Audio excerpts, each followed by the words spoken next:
when they were created and why, the differences in Jeeps today and how to tell them apart, as well as the different modifications you can do to your Jeep. In 1939, the U.S. military needed a new universal vehicle to replace the motorcycle and its other vehicles, such as the modified Ford Model T. According to Ronald H. Bailey said, the motorcycle and sidecar used in World War I had been proven to be too noisy and unstable. The U.S. Army was looking for a fast, lightweight, all-terrain Renaissance vehicle. The government had specific specifications. The vehicle weight had to be 1,300 pounds, but that proved unrealistic and later raised to 2,160 pounds.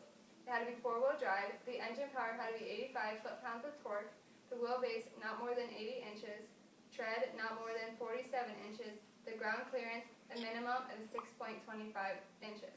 The payload had to be 600 pounds. The cooling system had to be good enough to allow sustained low speed without overheating the engine. The U.S. put out a call to American automobile manufacturers for a running prototype for such a vehicle, and it insisted that it be presented in 49 days. Bill Gandel says, the main competitors were the American Bantam Company, Willys, and Ford. 40 million miles of test drives later, Willys won the contract. Later, Ford subcontracted to build some of the Jeeps using the Willys design. Brian Duddy says, changes in the laws and procurement procedures also impacted the execution of the Jeep development program. American Bantam Car Company of Butler, PA decided to submit a bid, but he had to hire a designer. To submit a bid, the company needed a chief engineer, which led them to Carl Probst. In 5 days, Probst met the requirements, except for the weight. Instead, he asked for 1,275 pounds. His design would weigh 1,850.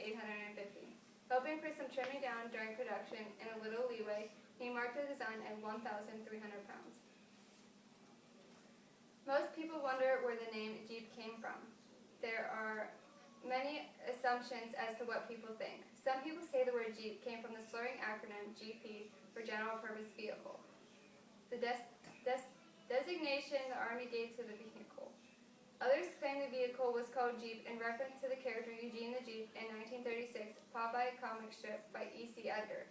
Eugene the Jeep was a small, impish-looking animal that had the power to travel back and forth between dimensions and can solve all sorts of problems. Jeeps go all the way back until 1940s, which many people did not know about. It's very interesting that they used Jeeps in the war and that companies argued over who was going to make the new universal all-terrain vehicle.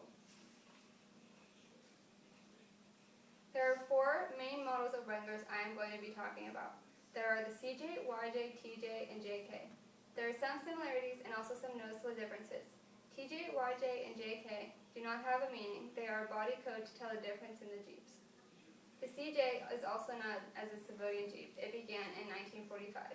These Jeeps are known as flat fenders because the front fenders were flat across the grille.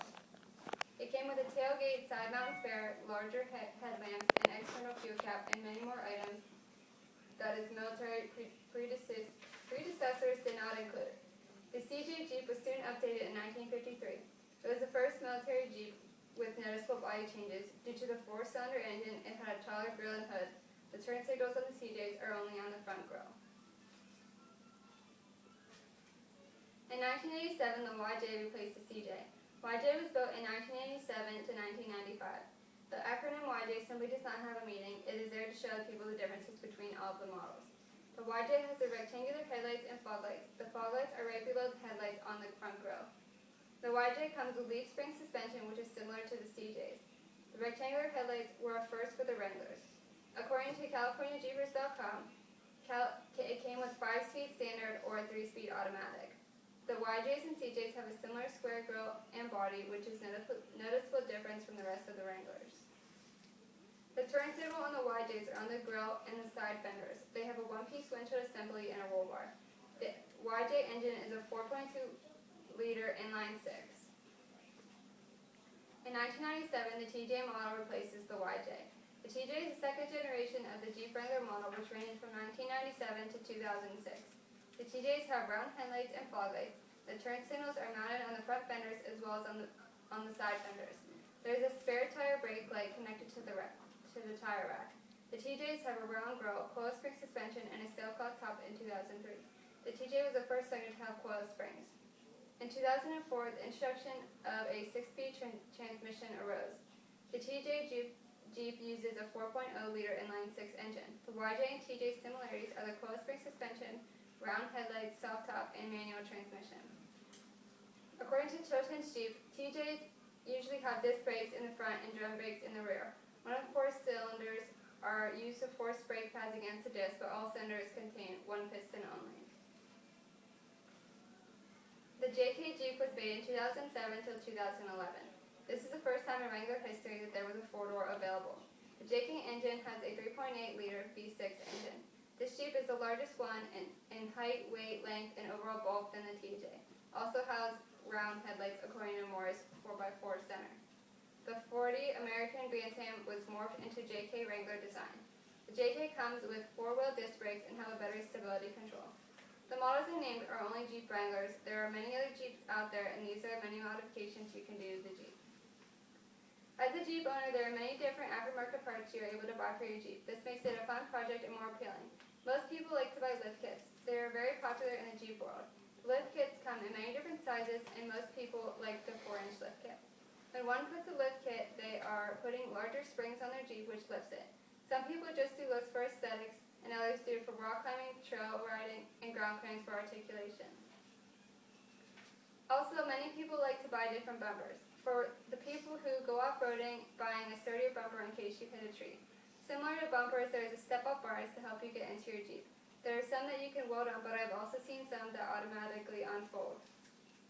The last aftermarket part I'm going to talk about is fender flares. The fender flares are located right off the fender and cover the tires. They help in the rain and snow not to spray excess everywhere. The stock fender flares are small and cover the normal amount of the stock tire. They are called 7-inch flares. But when one lifts their Jeep, they usually buy bigger flares since their tires are bigger. There are many different companies who sell flares with many different styles. The most popular styles are the flat styles and the pocket styles. As you can see, there are many different aftermarket parts, and those are only a few popular ones I named. There are so many more different things a person can do to their Jeep. I hope that I informed you about the history of Jeeps, the different Wrangler models, and the different modifications that you could do to your Jeep. Jeeps are more than just a vehicle. They are a way for people to express their feelings. It's a Jeep thing you wouldn't understand.